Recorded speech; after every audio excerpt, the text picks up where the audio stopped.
Les sentiments sont une chose merveilleuse, ça c'est sûr. Mais parfois, quand c'est eux qui tiennent les rênes, ils nous guident n'importe où. On voit ça au quotidien dans nos vies, on voit ça dans notre parasha Shlach Lecha, où les explorateurs se laissent entraîner au grand n'importe quoi. Où les enfants d'Israël se laissent guider de façon complètement absurde. Nos peurs et notre culpabilité ne peuvent pas diriger nos vies, mieux vaut prévenir que guérir et porter sur soi-même, sur nos vêtements même, des signes de notre liberté et de notre responsabilité, de même qu'on dit dans les Chadodi, revêt tes vêtements de splendeur, et bien de la même façon, très régulièrement, pour les prières ou dans le Talit Katan, nous revêtons nos vêtements de splendeur. Quels sont les vêtements de splendeur des Juifs? Ce sont ceux qui portent à leur coin, quand ils ont 4 coins, qui portent des tzitziot, des petits fils.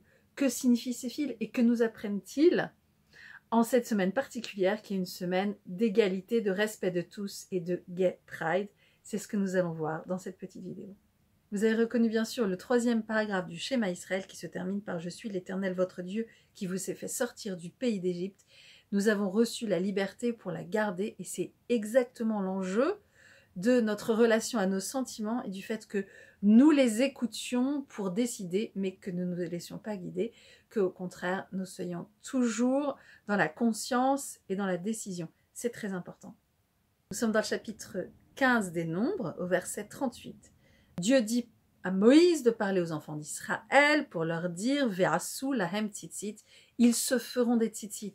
Et là, le commandement, il est très important, il faut les faire soi-même et pas les obtenir préfabriqués. On peut les faire à la limite fabriqués par quelqu'un d'autre qui sait que ce sera destiné à être des tzitziot, mais par exemple, un robot n'a pas le droit de tisser des tzitziot. Pourquoi? Parce que les tzitziot, je l'explique dans une autre vidéo, c'est le symbole de la vie et c'est nous qui devons faire nos tzitziot, c'est nous qui devons savoir quels nœuds nous faisons dans nos vies, comment nous élaborons les sentiments, les besoins, les désirs, les stratégies pour faire une belle vie pour nous-mêmes et pour les autres. C'est à nous de le faire. Ça ne peut pas être reçu tout prêt dans une boîte.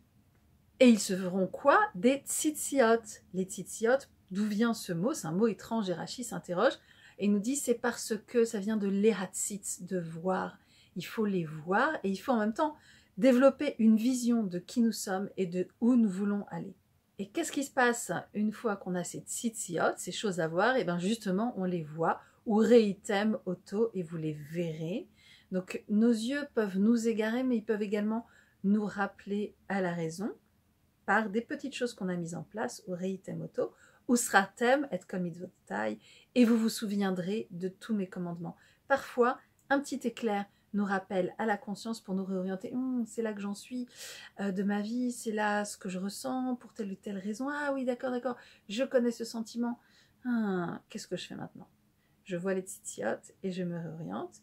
Je me souviens de tous les commandements, de tout ce qui fait un sens à ma vie.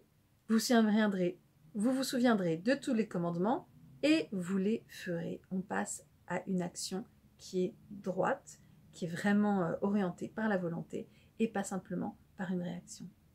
Et où est-ce que ça nous amène? Velo taturu achare levafrem vachare enehem. Vous ne serez pas dans l'errance à la suite de vos yeux et à la suite de vos cœurs. Parfois, nos yeux nous amènent à la discrimination. Parfois, nos cœurs nous amènent à la déconsidération, à la haine, à l'exclusion. Il ne faut pas suivre ses yeux et son cœur aveuglément. Et ça s'appelle Velo taturu. Vous n'errerez pas. Et en fait, c'est ce que font les explorateurs aussi dans leur paracha, dans notre paracha. Et ça, c'est Velo taturu. Vous n'explorerez pas comme l'ont fait les explorateurs dans notre paracha. La tour, c'est explorer, et c'est le verbe qui est employé pour les explorateurs dans notre paracha Shlach Lecha. Et où est-ce que ça nous emmène? Vous serez spéciaux, vous serez différents, vous assumerez votre différence. C'est ce que nous dit la paracha. Nous sommes différents, peut-être en tant que juifs, nous sommes différents, peut-être pour tout un tas de particularités qui sont les nôtres. Cette différence, il faut l'assumer, et en même temps, on est différent également du collectif lorsqu'il juge la minorité. Il ne faut pas faire le mal en suivant la majorité, c'est impossible. On a vu ça dans une autre vidéo sur cette paracha. Il faut être capable de se différencier de la majorité lorsqu'elle suit aveuglément ses yeux et son cœur. Et nous devons porter les tzitziot, les voir et en tirer toutes les conséquences. Et on conclut ainsi l'ensemble du schéma Israël. Écoute Israël, en nous disant, écoute jusqu'au bout, je suis l'Éternel votre Dieu qui vous ai fait sortir du pays d'Égypte pour être pour vous comme un Dieu. Ça veut dire que cette liberté nous est chère au-delà de tout pour nous-mêmes et pour ceux qui nous entourent, indifféremment, quelle que soit notre couleur de peau, notre genre, notre orientation sexuelle, notre origine, notre catégorie sociale, notre façon de fonctionner dans notre tête, notre façon de nous habiller. Nous sommes tous égaux, nous sommes tous libres. C'est la bénédiction qu'on fait le matin. Tu es une source de bénédiction, éternel notre Dieu, qui m'a fait libre, Ben Chorin ou Bat Chorin. Dans l'Antiquité, dans certains pays, on considérait que les dignitaires avaient un plus grand nombre de franges que les autres. Nous sommes tous égaux, nous sommes toutes égales. Nous avons le même nombre de franges à notre tzitziot. Nous avons la même obligation de nous considérer comme libres et de respecter la liberté des autres.